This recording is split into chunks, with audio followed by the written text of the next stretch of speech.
କୌଣସି ରାଜ୍ୟରେ ଜଣେ ରାଜା ଥିଲେ। ସେ ଦେଶର ପ୍ରତି ଗ୍ରାମକୁ ଯାଇ ପ୍ରଜାମାନଙ୍କର ସମସ୍ୟାଗୁଡ଼ିକୁ ଶୁଣୁଥିଲେ ଏବଂ ସେଥିରେ ସୁଧାର ଆଣିବାକୁ ଚେଷ୍ଟା କରୁଥିଲେ। ତାଙ୍କର କର୍ତ୍ତବ୍ୟନିଷ୍ଠାର କଥା ଦୂର ଦୂର ଯାଏ ପ୍ରସିଦ୍ଧ ହୋଇଯାଇଥିଲା। ଏହିଭଳି ଦିନେ ରାଜା ଗ୍ରାମ ଭ୍ରମଣ ସମୟରେ ଲୋକମାନଙ୍କ ସମସ୍ୟା ଜାଣିବା ପାଇଁ ଗୋଟିଏ ଗ୍ରାମକୁ ଗଲେ। ସେହି ସମୟରେ ରାଜାଙ୍କର କୁର୍ତ୍ତାର ଗୋଟିଏ ବୋତାମ ଭାଙ୍ଗି ଯାଇଥିଲା। ତୁରନ୍ତ ରାଜା ମନ୍ତ୍ରୀଙ୍କୁ କହିଲେ, ଏହି ଗ୍ରାମର ଗୋଟିଏ ଭଲ ଦର୍ଜିକୁ ନେଇ ଆସ, ଯିଏ ମୋ କୁର୍ତ୍ତାର ବୋତାମ ଲଗାଇଦେବ। ଗ୍ରାମରେ ଭଲ ଦର୍ଜି ଖୋଜା ଆରମ୍ଭ ହେଲା। ସେଠାରେ ଗୋଟିଏ ଛୋଟ ଦର୍ଜି ଦୋକାନ ଥିଲା, ଯାହାକୁ ରାଜାଙ୍କ ନିକଟକୁ ଅଣାଗଲା। ରାଜା ପଚାରିଲେ, ମୋର କୁର୍ତ୍ତାର ବୋତାମ ଲଗାଇ ପାରିବ କି? ଦର୍ଜି କହିଲେ, ହଁ ମହାରାଜ, ଏହା କୌଣସି ବଡ଼ କାମ ନୁହେଁ।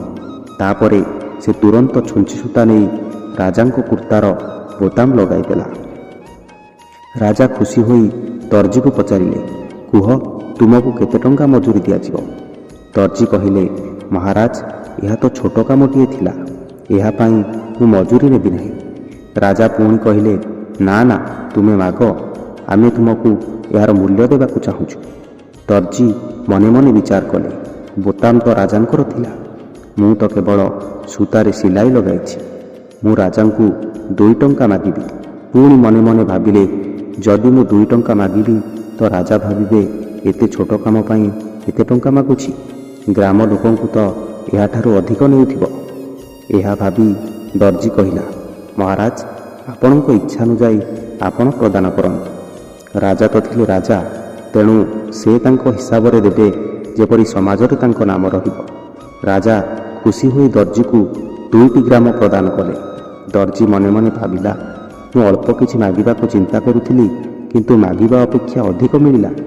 ତେଣୁ ବନ୍ଧୁଗଣ, ଏହି କାହାଣୀ ଆମକୁ ଶିକ୍ଷା ଦେଇଥାଏ ଯେ ଆମେ ଭଗବାନଙ୍କୁ ଆମର ଛୋଟ ଛୋଟ ଇଚ୍ଛା ପୂରଣ ପାଇଁ ମାଗୁଛୁ, ଯେତେବେଳେ କି ଭଗବାନ ତାଙ୍କ ଶକ୍ତି ଅନୁଯାୟୀ ଆମକୁ ବହୁତ କିଛି ଦେବାକୁ ଚାହିଁଥାନ୍ତି। ଗୀତାରେ ଭଗବାନ ଶ୍ରୀକୃଷ୍ଣ କହିଛନ୍ତି, କର୍ମ କର, ଫଳକୁ ଆଶା କର ନାହିଁ। ଯେତେବେଳେ ଆପଣ ସବୁକିଛି ଭଗବାନଙ୍କ ଉପରେ ଛାଡ଼ିଦେବେ, ସେ ତାଙ୍କ ଇଚ୍ଛା ଅନୁଯାୟୀ ଆପଣଙ୍କୁ ପ୍ରଦାନ କରିବେ, ଯାହା ଆପଣଙ୍କୁ ଅପେକ୍ଷାରୁ ବହୁତ ଅଧିକ ହେବ। ଜୟ ଜଗନ୍ନାଥ।